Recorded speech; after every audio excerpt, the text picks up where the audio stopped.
Bringing an MVP to life can be expensive, time-consuming, and heartbreaking if the results aren't customer and investor ready. You know what I'm talking about, right? Our guest launched an MVP development company that helps founders build revenue-generating scalable MVPs for under $10,000 using a combination of proprietary technology and pre-built modules. Ooh, this is going to be a delicious conversation. Stay tuned for the Startup Life Live show. Let's glow, everyone.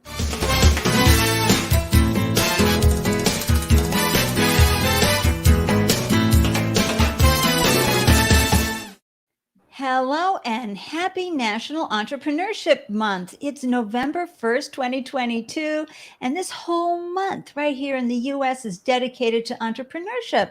How about that? I'm so happy you're here and tuning into the Startup Life Live show. I'm your host, Ande Lyons, 4 times founder and startup champion to founders around the world. And after raising 4 businesses of my own, I know what you are going through every single day with your startup. Oh my gosh, the challenges you're facing and the opportunities that you're also facing can be so wonderful. It's that roller coaster ride, right? One minute you're like, popping that champagne, and the next minute you're crying into that champagne. But boy, those disasters teach us so much, right? So, every day we have to be upping our founder game, which is why I am so grateful you carved out time to tune in and up your founder game, because as you do better, your startup will do better. And as you know more, you can apply it to your startup. Hearty welcome to everyone tuning in. Hello, live viewers, and mwah, to the replay viewers and podcast listeners. My heart right here for you. So grateful that you're tuning in. And wherever you are watching or listening, please share this episode with your community on your social media feeds, and give it a like. All right. And if you're tuning in, because this way we can reach more folks and help more founders out there in the world. And if you are on YouTube, please subscribe to the channel and click that notification button. And to receive an alert whenever I go live, join the Startup Life Meetup group. Here you'll get the deep dive into who the guest is, what they're building, what they've learned, what they're going to be sharing with you from their journey, whether they're an investor or a founder.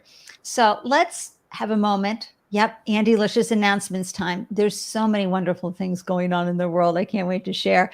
But the really big announcement for here at the Startup Life Live show, can I just give a quick shout out? That's right, 200 episodes coming up on November 8th. We've got the wonderful Lolita Taub, who will be joining us 1 p.m. on Tuesday, November 8th. Come on. How exciting is this? And if you don't know Lolita, go follow her on Twitter. She is the most generous person in the world out there for connecting founders with investors and helping answer so many details. They call her Lolita as a service. That's how incredible she is. So I just want to put that out there into the world.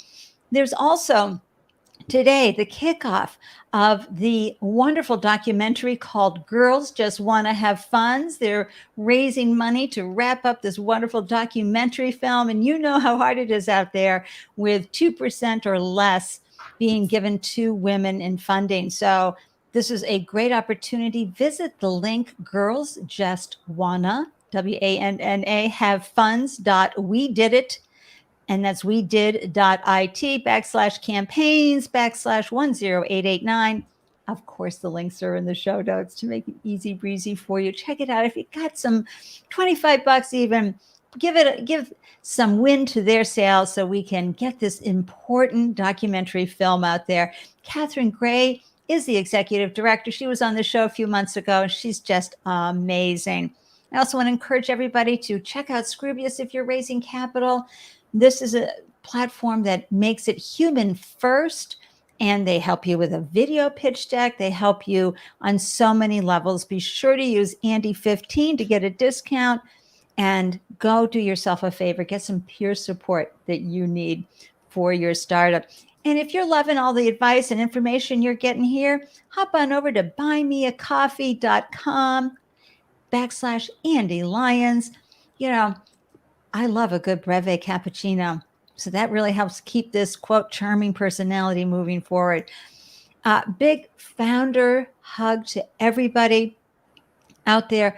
Please remember, ask for help.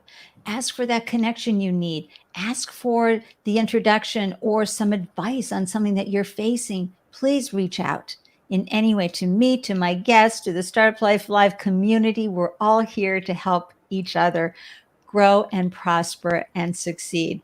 All right, time to introduce our guest who's so amazing. It is the phenomenal and amazing Ayush Singhvi. He launched Byldd to address a gap he saw in software entrepreneurship, aspiring founders spending hundreds of thousands of dollars on ineffective developers or agencies without receiving a marketable product. Byldd is an MVP development company that helps founders build revenue generating scalable MVPs for under 10,000 using a combination of proprietary technology and pre-built modules. To date, Byldd has helped 40 plus founders go to market, get their first customers, and start scaling. And companies Byldd has worked with have generated hundreds of thousands in revenue, have been accepted into Y Combinator, and raised money at 8-figure valuations. I'm not going to waste another minute. Let's bring Ayush into the room. Ayush! Hey, Andy. Applause. How are you? I'm well. How are you? I'm so happy that you're here, that you're joining us. Please let us know where you're hanging from. Thanks for having me. I'm super pumped. I'm in the Philippines right now. I'm in Manila. Oh, that's great. That's great. You know, folks, I always appreciate guests who are staying up a little late at night. So what, a 12-hour difference? Yeah, it's 12 in the morning right now. Oh, see, 12 in the morning. I really appreciate you staying up late like this for us. And grateful that you're here to share your story. And yay, Ruth from Nairobi. So happy to see you. She's saying, reminding everybody, be sure to amplify your startup while tuning in live. Be sure to share your business name, one-liner, and website in the comment threads during the live show. And folks, thousands of people see the replay of this video. Imagine if someone who wanted to help you, fund you, buy from you, hears about your startup right here. So do yourself a favor and your startup a favor, amplify your business while we're live here. Hey, Charles, how you doing? Do I know anyone in Harvard? I actually know the director of the Harvard Innovation Lab. So reach out to me. There's other folks that we know at Harvard. So, I mean, this is Boston. Harvard is right here. Thanks for tuning in, Charles. All right, so let's get down to your story, because something happened for you in 2014 that inspired you to dive into startup life. First, as a team member, right, going to work for startups. Talk a little bit about that and what inspired you.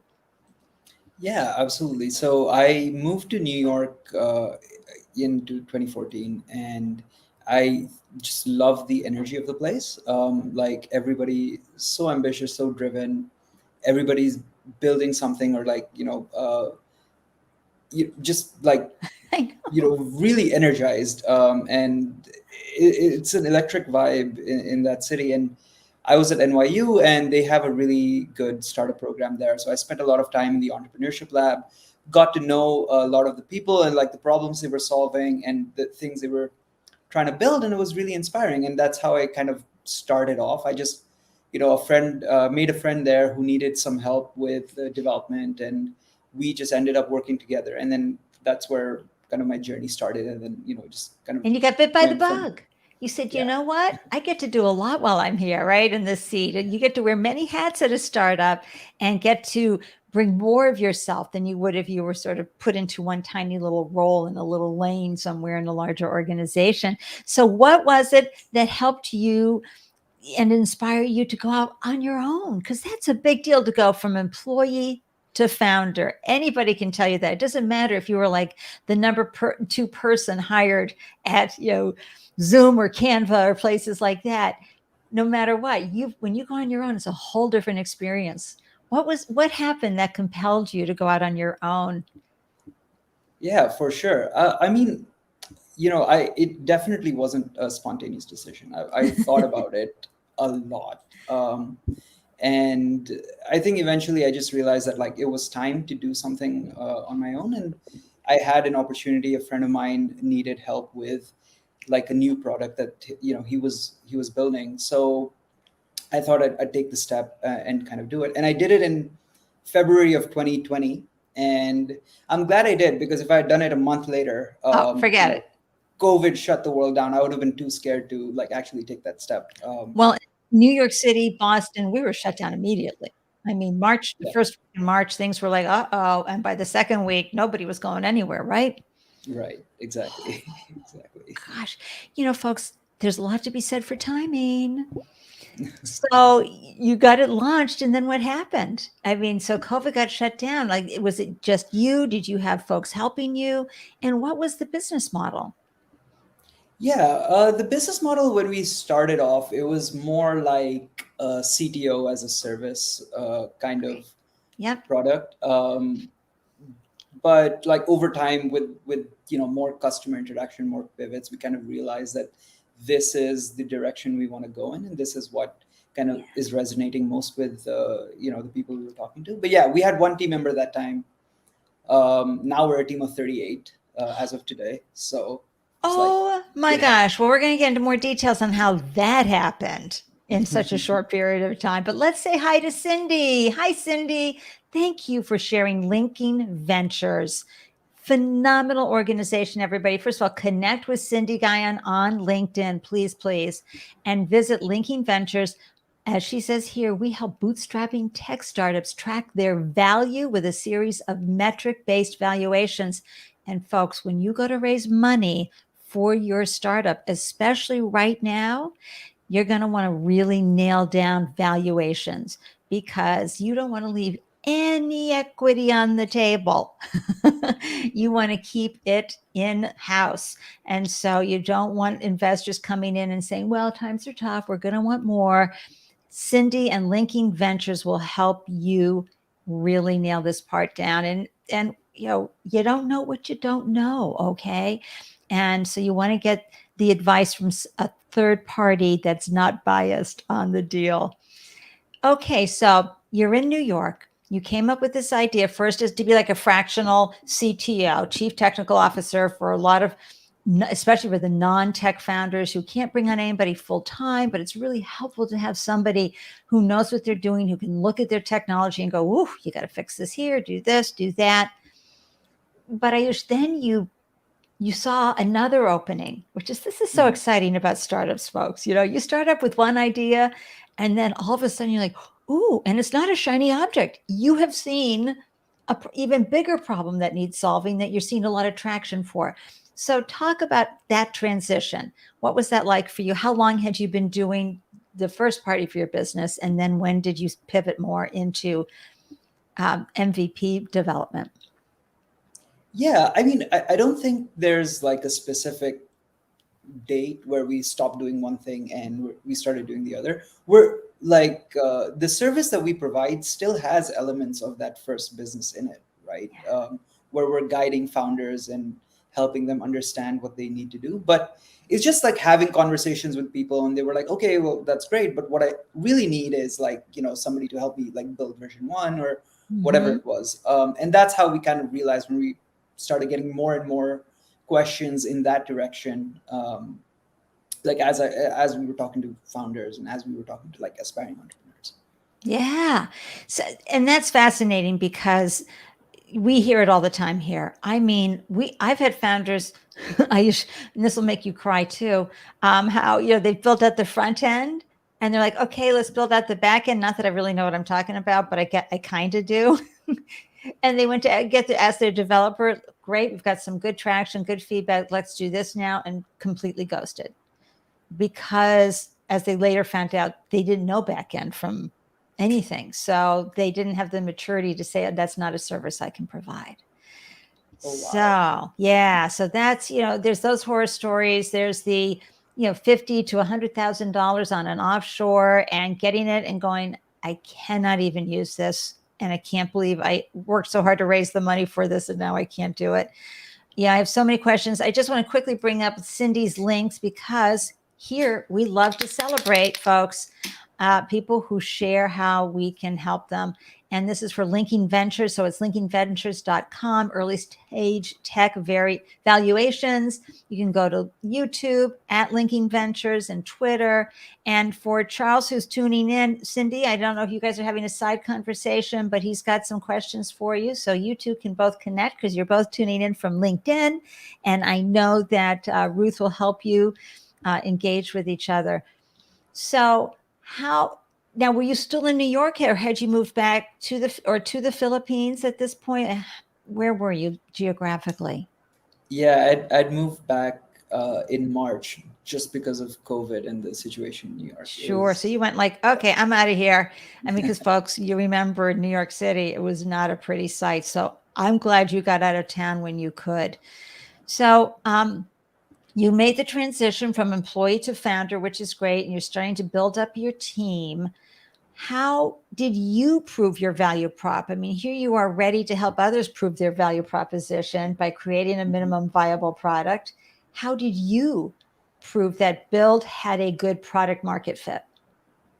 Yeah, so it's a combination of kind of being in that industry and like seeing this problem firsthand happen to so many people around you, and then eventually as a founder, just those conversations with clients where they say that, this is what we need, this is what we're looking for, and then we just found that like this kind of messaging resonated the most. Right. And so how did you figure out who you wanted to serve? Because technology is so broad, and founders, you can't go after like the whole world, and you know that, right? You've got to choose a segment. What was Byldd's customer segment?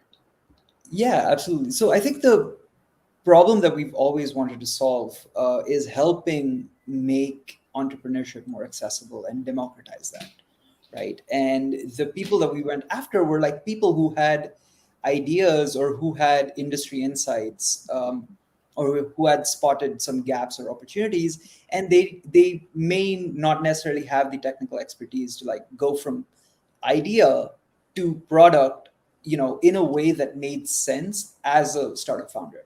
Because the kind of problem I've seen with a lot of development companies, around the world, is that they're great at what they do, but the interaction is more like, okay, you tell me what you want me to do, and I'm gonna go and execute it for you, rather than giving feedback or giving like creative input that founders typically need when they're at such an early stage in their journey.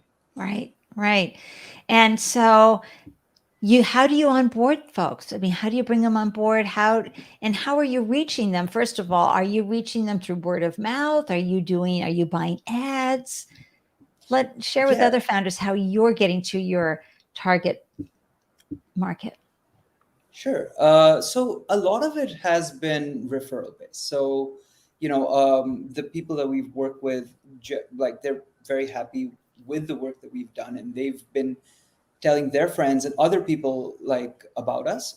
So most of the growth we've seen over the past 2.5 years has been referral based.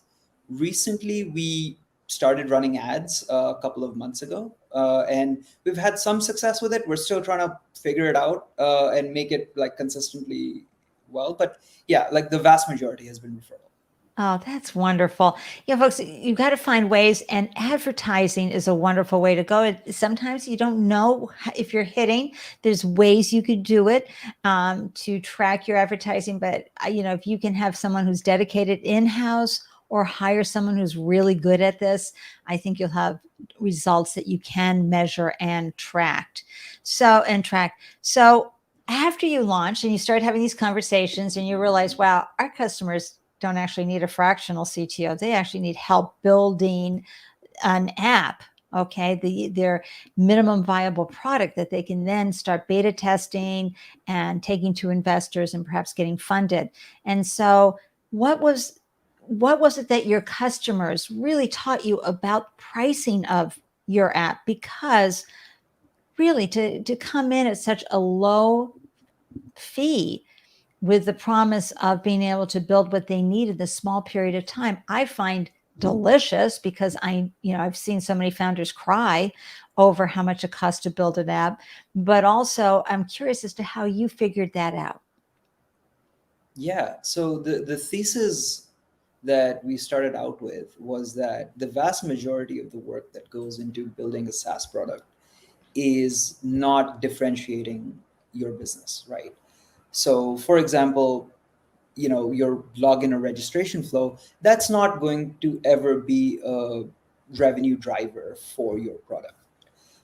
So what we've done is we've built IP and we've built modules on our end, which automate the software development process and accelerate just the process of building product. And what that allows us to do is spend developer hours exclusively on whatever the unique thing about your product is. So we're not spending engineering time building like a login screen, or figuring out how people can reset their password or any of that stuff. That's all of that has been standardized, it's been modularized, and it's plug and play. We're spending it on building the thing that makes your product unique and helping you solve the problem you're trying to solve in the most effective way.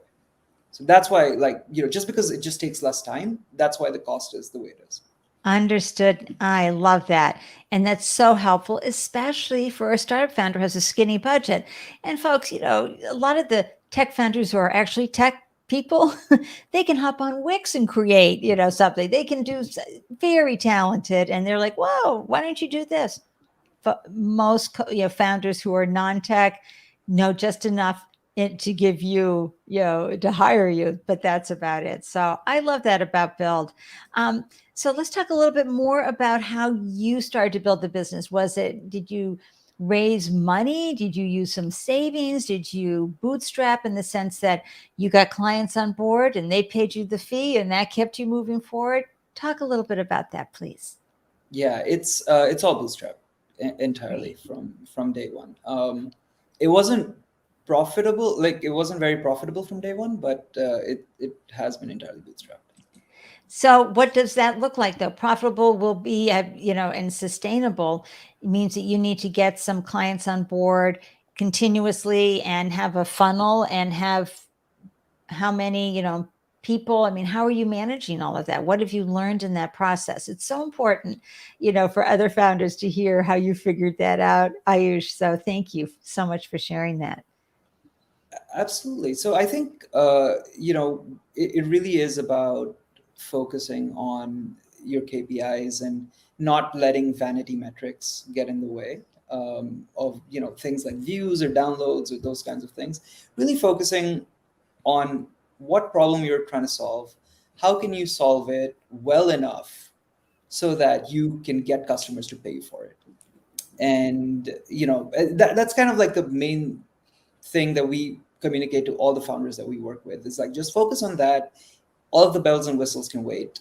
Just get this, and then once you get this, everything just becomes so much easier. It really does. And so when you are doing this, you're saying, I'm going to have this turnaround time. Is it a guarantee that you're going to turn it around in 30 days? In general, in most cases, we are able to do that. Again, every product is unique, so it really depends on what that MVP needs to do. Some are more complex than others. So it's not a guarantee in that sense, but in like most cases, we're able to do it in like a month. Wow. That to me is amazing. I mean, seriously, and that's just as an observer, seeing how long it takes. But again, you're getting it to that point where, okay, now we can build it out. But this MVP is so important. And why do you have the word revenue generating MVP? Nobody says that. Yeah, I mean, we really want to focus on that, right? We really want founders to also focus on that, because once you're able to get revenue, once you're able to, like, that's the best kind of validation that you can have. It's paying customers. And if you have that, hiring a team becomes easier, raising money becomes easier. Like, so many doors open up for you.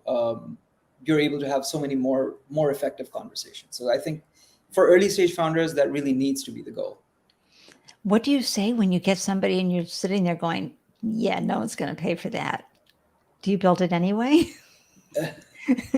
I mean, we try to help them, figure out, like, find the audience, or modify the idea in a way that they have an audience that appreciates what they're trying to build. And sometimes that doesn't happen, and we like push to have a pivot. But ultimately, it's the founder's baby, it's their idea, and if they are confident, like, they know the industry that they're operating in better Right. than we do, and if they are confident that this is something that has a lot of potential, we help them build it out. See, I love that. Um, Cindy, this is a great question. Ayush, how do you address unconscious algorithm bias in a low code, no code environment? First of all, you're going to have to explain what Cindy's. I mean, I have a great ring, but it's not a decoder ring. So what is she talking about here? Such a smarty pants, Cindy. I'm not sure, actually. Yeah. I'm not sure what unconscious algorithm bias is, Yeah, I but don't either. I'm happy to study that and get back to you, Cindy. Oh, great. See, excellent answer, folks. Same thing when you get an investor who asks a question, you're like, say what? Just go, you know what? That's a really great question. And I'm going to get back to you. Thank you for showing us how that works. Because investors will like to get into the weeds sometimes, and we're just not there yet. So, founders, this is great. So, what can you just go over again how you keep it to the $10,000? I know that you said that you're keeping it so that you're not building out all these different areas, but is that 10,000 US dollars? Yes, that's 10,000 US dollars. And actually, I was just thinking about Cindy's question. I Oh, think good. one thing to clarify is that Build is not a low code or no code platform, right? Right. Uh, so what we're doing is, like, the output of the service is a code base that belongs entirely to the founder, that's customizable in any way whatsoever. So it's not dependent on any kind of, like, third party platform. So Okay, it's great. not really a low code, no code platform. It's just a bunch of modules and a bunch of tools that write code for us. And then the output is independent of any other third party. Got it. Okay. Great question, Cindy. We're all learning with you. Thank you. And Charles has a question here. What's the difference between you guys and LaunchPeer? I don't know. I've never heard of LaunchPeer. I'm not familiar with that company either. Yeah, not familiar, Charles, with LaunchPeer. Of course, we're going to do a quick search. Who's LaunchPeer? We all have competitors, everybody. Just walk down the bread aisle. Everybody can get along in their lane. Because sure, it's been done before, but not by you and not for us. So, having a good idea on what the competitive landscape is always helpful. And hey, Brent Manuel, thank you for tuning in. As Ruth always says, he's our most loyal fan ever. And he's tuning in from Canada, and he's a diverse person, always reminding us that disability is innovation. And he's absolutely right. We have invisible disabilities out there, folks, in neurodiversity, and we have visible disabilities. And we need to understand that there's room for all people in your work. How do you manage that in your team? Do you have a diverse team at Byldd? Yeah, I think we do have a diverse team. So a lot of the engineers that we work with, actually, yeah, I mean, we hire from, like, we have people in our team from, like, all sorts of backgrounds. The team's based in India, so they are, like, all Indian, but they're from a variety of different backgrounds. We haven't actually yet put in any conscious effort to, like, explicitly Mm-hmm.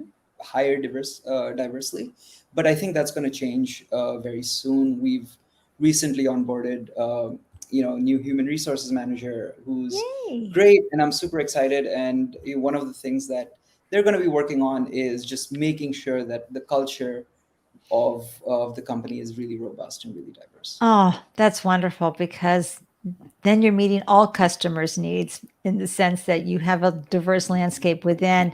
And I encourage startup founders. I know that you have a lot on your plate, but really looking at this from day one, instead of saying, I don't have enough money right now to look at that, I barely have a team, yeah, all of that, you need to keep thinking diversity in where you are, and equity and inclusion. All right. Just from day one. And then you can hire an HR person who will make sure that that stays and works forward.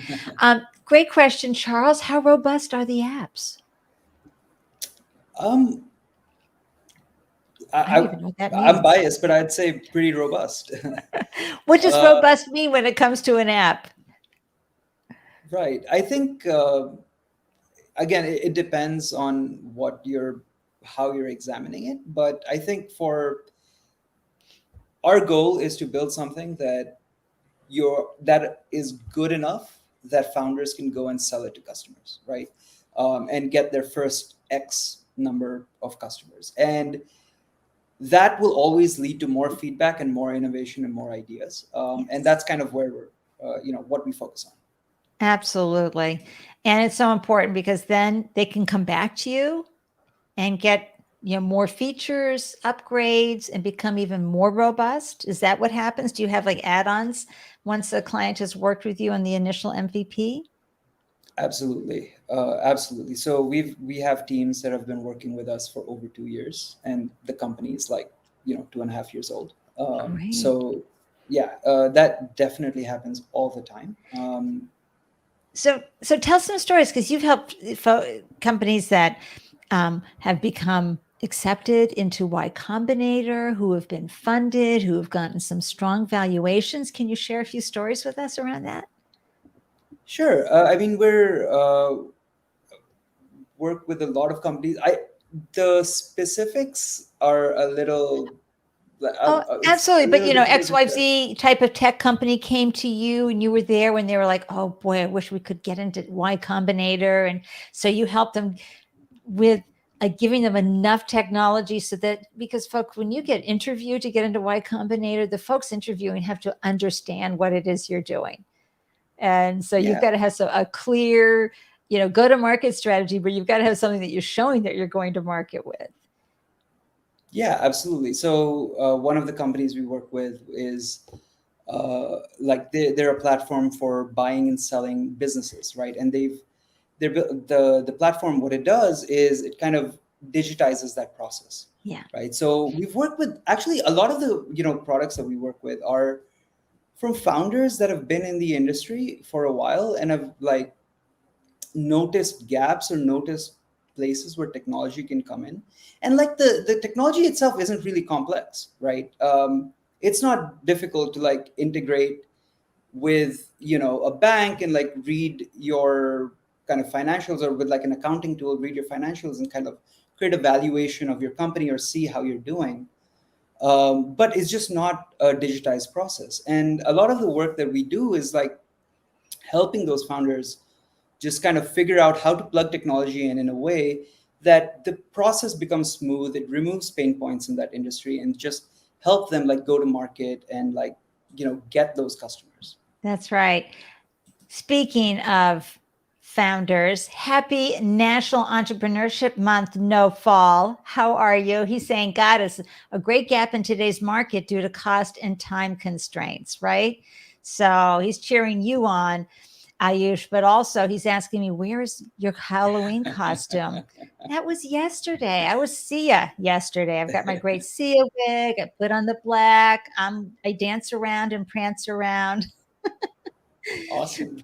But No Fall, I just want to remind you that on the 8th, let me just quickly just share this with you. This is November 8th. Look at that, 200 episodes.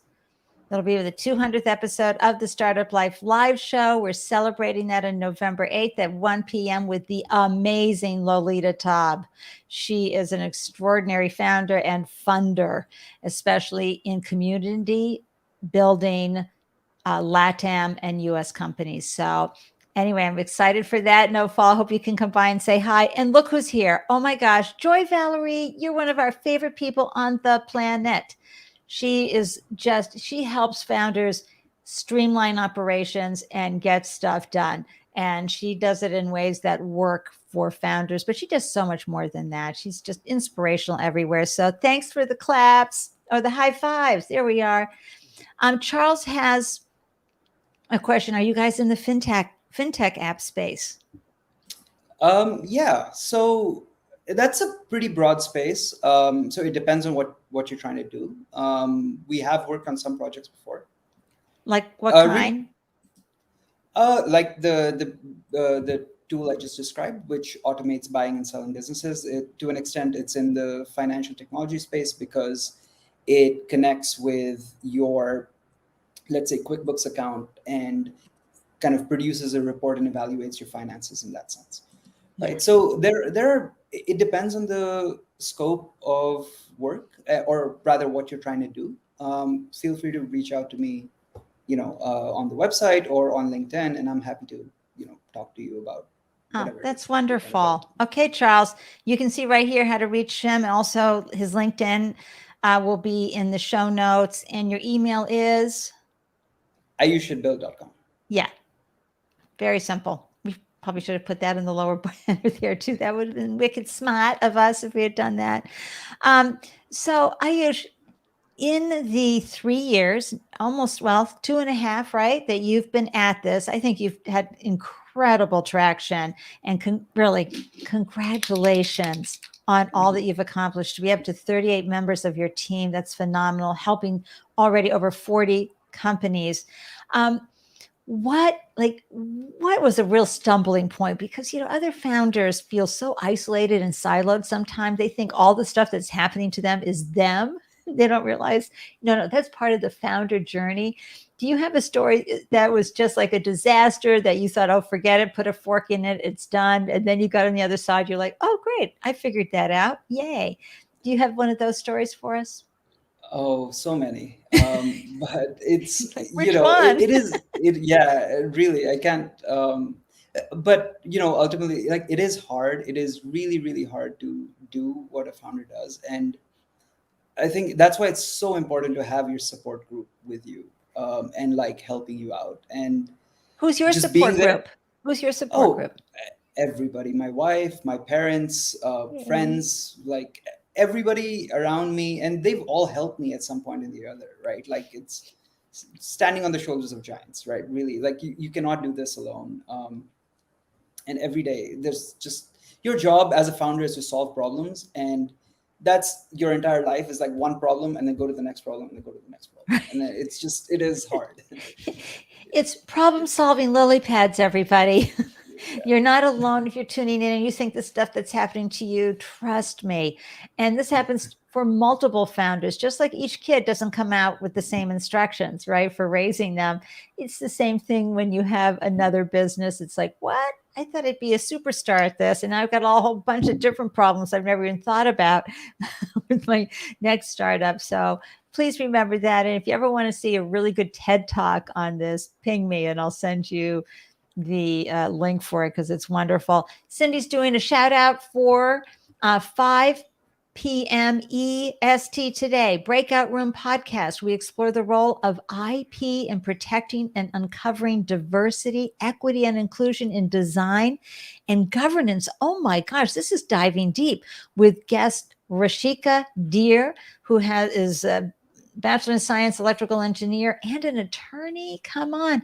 So she's got the link in the show notes here, but if you hop onto LinkedIn and look at the threads there as well, you'll see that with all the details. But you can just reach out to Cindy Guyon, Guyon, and get the details. And again, follow her and connect with her on LinkedIn, everybody, because she's always adding value everywhere she glows.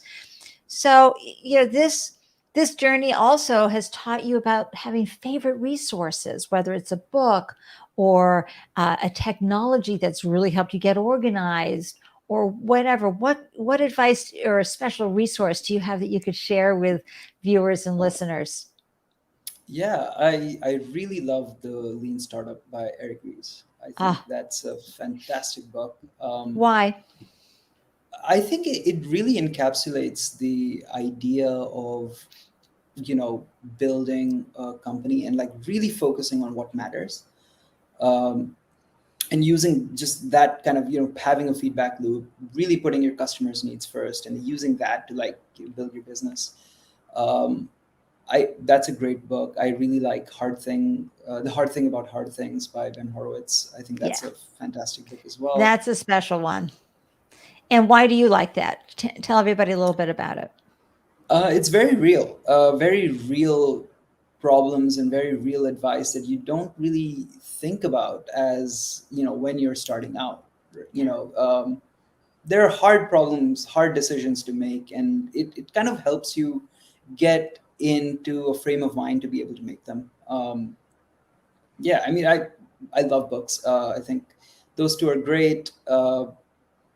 In terms of tools, one of if you're building a product that's on the internet, I think this is not to get organized, but this is more to like understand your users. A great tool is Full Story, fullstory.com, How do you spell and that? Full Story, FULLSTORY. Oh my gosh, I've never heard it. It sounds wonderful. What does it do? It basically tells you how your users are using your product, so you can it's almost like being in the room with them and seeing how they're using it, and so like what they're trying to do and what's making sense and what's not making sense to them on a page and or on an application or whatever it is, and it's in real time, and you can, yeah, Is this that's it? it. Yep, that's it. Wow. This is the first experience for me here. Oh my gosh, this is wonderful. Okay, everybody, I'll have this in the show notes. Don't worry, but I had to share it so we could get an understanding about that. That's a wonderful tool. Thank you, Ayush. Absolutely, yeah. Yay! Because we got to do this journey together, folks. So, what does success look like for you, Ayush? Is it something that you hope to feel? Is it more metric oriented? And if so, how are you measuring it? And as always, I'm going to ask which measuring tool are you using, yours or the outside world? You spoke about vanity metrics earlier, right? We have to be careful that we're not measuring our success by someone else's standards. What Yeah, does success absolutely. look like for you? Yeah, I mean, beyond the kind of basic financial success that, being able to be comfortable, I think what really motivated me to do this is just being able to help founders build businesses, make it easier for people to build companies. And I love watching like founders succeed and do well, and like solve really, really interesting problems. Like like there's a project we're working on which I can't disclose too much information about, but it could literally save lives, which is like when we launch it. So it's fantastic. There's so many, like just seeing the product succeed, just seeing companies and founders do Yeah. well, is amazing. And that's a feeling. Yes, you've got a revenue model strategy that you're working on, and you want to build the value of your business up over time. But boy, there's nothing better than that feeling, right? That like, wow, and it's mind blowing when you see some of these products people bring. I involved with Halt Prize, and if you don't know Halt Prize, everybody, they have a theme every year, and there's $1 million prize at the end of it, and it's a theme that helps the planet out in some way. And this 2023's theme is going to be about fashion, because fashion is a real climate disaster on so many levels. And so you get all these founders that come in and they've got all these great ideas of how to save the planet that you never would have thought about, and lowering the carbon footprint of fashion. And so I know that experience must be wonderful for you as people bring their ideas and then you help them bring it to life and you keep it cost effective, but also by getting them in the door with this quick MVP and affordable MVP, then they get to work with you, they get to kick your tires, they get to have trust and faith in you as a company. And then when they're ready to take it to the next level, then you're going to be able to provide them with the services they need as they go deeper, right? Absolutely. That's so Absolutely. exciting. So you've had your great support group in your life, but who has added wind to your sails specifically? Can we do a shout out to somebody, someone who gave you a great advice? Maybe they don't even know that they gave you some great advice along the way. But yeah, there's a mythology out there about how yeah, oh yeah, did it all by myself. Yeah, no, that never happens for folks. Who's added wind No, to your sails, Ayush? no way. Yeah, absolutely. So I would, again, there are too many to name, but some people that come to mind beyond family, are my former employers at, like, saying employers, they're Yeah. friends. Evelyn and Frank, they were my bosses at Six Plus, and they were incredibly supportive when I told them, what I was planning to do. And like, they always like wish the best for me, even though I was leaving the company and, doing something on my own. And it was amazing. Like, they're some of the, and I learned so much from both of them Oh. while I was working at that company. So yeah, they're amazing. The Absolutely. founders, yeah, you're going to really inspire people who are working for you. And it's just so exciting to have that opportunity as a founder. I'm so glad that they added wind to your sails and really cheered you on when you went and launched Byldd. How about your mindset? That's everything for a founder, Ayush. And the ability to shift out of despair, out of ego sometimes that thinks you should be further along than you are or should be doing better than you are. How, when you're having those days when you're feeling doubtful or even sometimes it can be frightening, folks, how do you shift out of that mindset, Ayush? Yeah, I'm not sure how to answer that, but Snap out of it. No, for I yourself think in the I think mirror. yeah, it helps you like just disconnect for a while. If you're feeling that way, it's okay to take an hour, go for a walk, Yeah. go for a run, do your thing. Exercise is really important, I think, like on a daily or at least like 3-4 times a week basis. Uh, yeah, I Just think that kind of helps a lot and helps you stabilize your mood and make sure that right. you have the energy to like keep going. I love Uh, that. Because managing our psyches, everyone, because this is a very stressful yet passionate gig that you're on right now as a founder. And so taking that time out for self-care, self-reflection, of just being completely without your phone, everything and just about you can really be helpful. Charles says he does swim and sauna. Yes. See, that that can sounds really, great. yeah, that Yeah. can really ground you. I love that, Charles. That's perfect. And so that time off will also increase your creativity and help you with your problem solving skills. And, there's a lot to the hustle and grind culture, but it wears you down. You need to tap into your grit, which is your ability to cope and solve problems throughout your founder journey, folks. So it's important taking that time out where you unplug in order to get those juices flowing again. All right, 2.5 years as an entrepreneur. What has this journey taught you, both professionally and personally?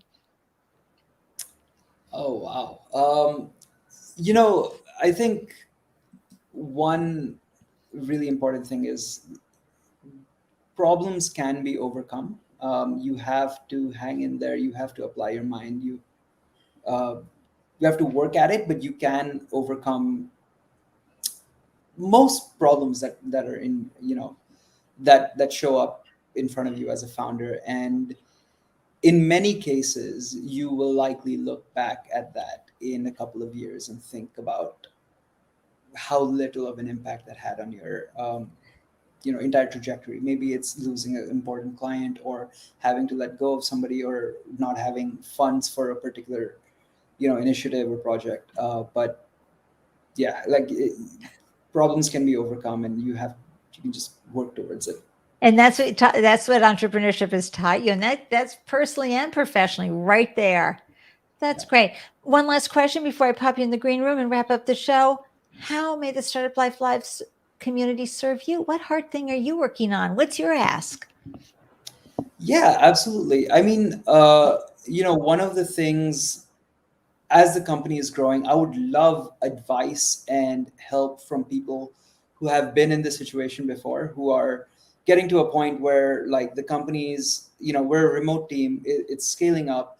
How do you maintain a really good culture as the team grows, as when you're a founder who can no longer have those one-to-one conversations with everybody on your team? How do you maintain a really good culture? How do you make sure that everybody's happy when you're, like, maybe a layer away, or like That's removed a right. bit more than usual? That's right. Oh, that's So wonderful. Well, we've had some guests on the show who know how to take care of that and manage that, in the past. But if anybody's tuning in, please reach out to Ayush and say, I've got the formula. I have some great advice for you all on that. So that would be lovely. Ayush, I'm so grateful that you came on and joined me, that your folks reached out and said, have Ayush on the show. I was like, of course, I have to. I mean, anybody who's helping founders build an MVP in such a streamlined, cost effective, lean startup way, I want to hear more. I want to learn more how you're doing it and how it's happening for you. I'm so grateful you shared your founder journey story and your wonderful company Byldd with us today. I'm happy to be here. Thank you so much for having me. Okay, great. All right, folks. I'm still, basking in the glow of learning about Byldd. This is a phenomenal company. This is one of the most important things that so many founders do, which is figuring out how to solve their problem, bring it to life through technology, through an app and software as a service, SaaS. And a lot of times it's just overwhelming. And so to know that Byldd is there is great. I'm just going to do this one more time. November 8th, 200th episode with Lolita Taub, the founder's dream. You have to follow her on Twitter, and we are going to have a delicious conversation of talking about investing in community driven startups, but also celebrating. I'm going to have the balloons in the back, as I did for the 100th episode. It's very, very exciting.